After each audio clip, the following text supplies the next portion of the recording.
ain't see me, you Stevie. Wondering how I reach more evolutions than Eevee and make it look easy. What is up, Earth's mightiest subscribers? It's Ernie, the Blerd without fear. Welcome back to the channel. All right, so today's video, I'm going to be talking about Teenage Mutant Ninja Turtles number 6.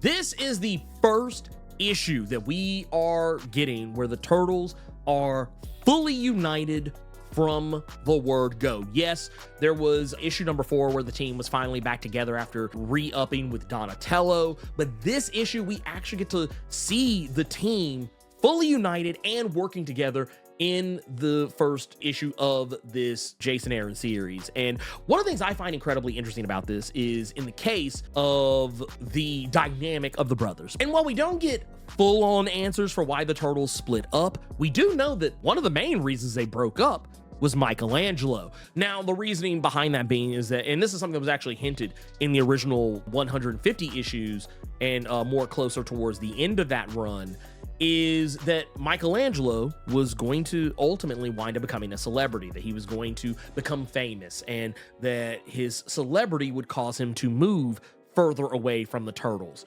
And that ultimately happened. It actually started to happen, and we knew that by the time we got to Teenage Mutant Ninja Turtles number 2, we saw that, yeah, Michelangelo's whole ass celebrity. He was about to have action figures. He was already, shooting movies and TV shows and stuff. He was already living the, the good life as a celebrity. Now, the funny thing about this is that, while yes, it does seem like it is 100% Michelangelo's fault, everyone else kind of drifted apart in their own ways too. And this is something that if you go back to that original 150 run, we know that Leonardo was going to go off on his own and kind of become a Ronin style character, in which he ultimately did. He became just a lone ninja just walking the earth like this was kung fu or something. And we also know that Raphael was going to lean more to becoming a vigilante, something that actually landed him in jail, though it was technically by design but also not by design at the same time. And we know that Donatello was going to lean more into his magic and studies, which he ultimately did. And while everyone is still pretty aggro with each other, Donatello is really the only character this issue who is not, even though technically he's off his rocker, he's not wrong in anything he's stating. And you can tell, and this is not really a spoiler, the issue is largely narrated by Splinter, or at least the disembodied voice of Splinter, and Splinter is speaking through Donatello. So for as much as Donatello seems like a crazy person in the past couple of issues, that he's holding a dead rat and talking to it as if Splinter was still alive, the reason why is because Splinter is in fact reaching out from beyond the grave. But one thing I do appreciate about this is that I don't know if he'll do this, but I do feel like Jason's going to find some kind of a way to work Splinter back into the equation, whether it's as a ghost or bringing him back to life. It doesn't seem that far out of the spectrum of possibility, considering that when Shredder was dead during that initial 150 issue run, what it took for Shredder to come back was for Splinter to sacrifice himself. So I wonder if there's going to be some balance that has to be counterbalanced, like, or how that's going to work. But whatever the case is, if we're playing by the old rules, that means Shredder would have to go in order for Splinter to come back. And I don't know if Shredder is willing to pay that price just yet, considering everything that has happened to him over the course of that 150 issues. But the thing that I kind of talked about in the previous video is that the Turtles have other problems to deal with right now, other than their lack of Splinter. It is the fact that their camaraderie is completely busted. They are not a mean green team of fighting machines right now. They are completely at each other's throats every step of the way, and they just can't seem to get it together. And what makes things even worse is that they have the mayor of New York now, former district attorney Hale. He is coming after them hard body. Like I said, I talked about this in the previous issue. This is a guy who would literally fit right in with the pantheon of X-Men villains who hate mutants and hate and fear them and just want to kill them. He would fit right in with that crowd. He is quite literally the Reverend William Stryker of the Teenage Mutant Ninja Turtles Rogues Gallery right now. And he's providing cover for Shredder's granddaughter, Karai. So that's yet another thing that the Turtles have to contend with as well. And we're still trying to figure out what's going on with Casey Jones. As I said previously, he's not dead, but we know that he's laid up. He's laid up in the hospital. He ain't getting up anytime soon, or at least he shouldn't be getting up anytime soon.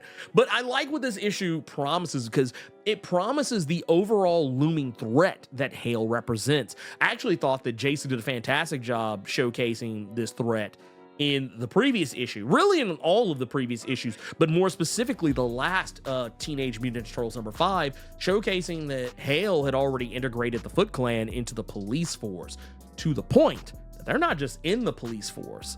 The Foot Clan are in everything now. It doesn't matter what kind of first responders you call on, it could very easily be the Foot Clan, and no one would be the wiser. At least, maybe not at first, unless you're a Ninja Turtle. I feel like most people probably should see these cops that show up, these firefighters and other first responders that are showing up. I feel like it should become painfully obvious that some of them are Foot Clan, but just the idea that anyone the Turtles encounter could potentially be someone who's in the Foot. Beyond that, the other best thing about this is I don't know if Juan Ferreira is going to be the artist going forward for Teenage Mutant Ninja Turtles, but man, if Juan is the artist going forward, man, are we in store for some really pretty Turtles books. I'm just going to say that right now. This shit's off the chain. It is magnifique. Magnifique. And that's crazy considering that we've had some absolute, like, straight up killers on art these past few issues. We've had everyone from Joel Jones to Raphael Albuquerque to Cliff Chang. We've also had Chris Burnham, and I believe we also had Derek Robertson, of The Boys fame, on the book for issue #5, and now we have Juan Ferreira. This is a murderer's row of talent that these books have, and man, it is, honestly, I don't know if you could top this. I actually don't know if you could top this. Like, if it were up to me, man, if I were Jason, I would have a hard time picking. I'd have a hard time picking. Honestly, if I could, I would just rotate these dudes around. I'd be like, man, look, just keep rotating, all of these artists. Just keep rotating them, because I want all of them. I feel like Jason Aaron's gonna have to treat these artists like Pokemon. He's gonna have to catch them all. That's the only way it's gonna work. But yeah, I think that, yeah, if you are for whatever reason still sleeping on Teenage Mutant Ninja Turtles, please stop. Start reading this damn book. It is so good. I am so tired of hearing people say, man, I wish there was just more Ninja Turtles content out there to consume, and are not reading this comic. You're doing this to yourself. I'm not trying to be hyperbolic here, but the IDW Ninja Turtle series is arguably the best Teenage Mutant Ninja Turtles I have ever consumed. Ever. And consistently.